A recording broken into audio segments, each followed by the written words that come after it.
لو بتحس إن نفسك بيخلص بسرعة ومجهودك بيخلص من أقل حركة، يبقى محتاج تعلي لياقتك البدنية. في الفيديو ده هوريك 5 تمارين سهلين بس جامدين جدا، هيزودوا لياقتك وقوة جسمك وهيخلوك أنشط بكتير. أنا كوتش محمد وأنا هنا علشان أساعدك. قبل ما نبدأ دوس لايك واشترك في القناة عشان يوصلك كل جديد. 1. جامبينج جاكس 20 ثانية.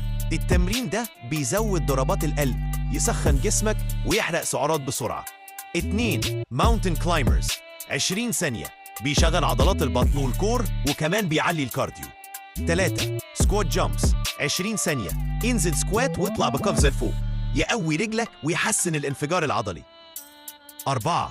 بوش ابس 20 ثانية، كيوار أبسط تمرين ضغط، بيقوي صدرك وكتفك وترايسبس ويزود قدرتك على التحمل. بلانك هولد 20 ثانية، ثبت جسمك في وضع البلانك، ده هيقوي الكور ويزود توازنك بشكل كبير. لو عايز نتيجة أسرع عيد الجولة دي مرتين ورا بعض.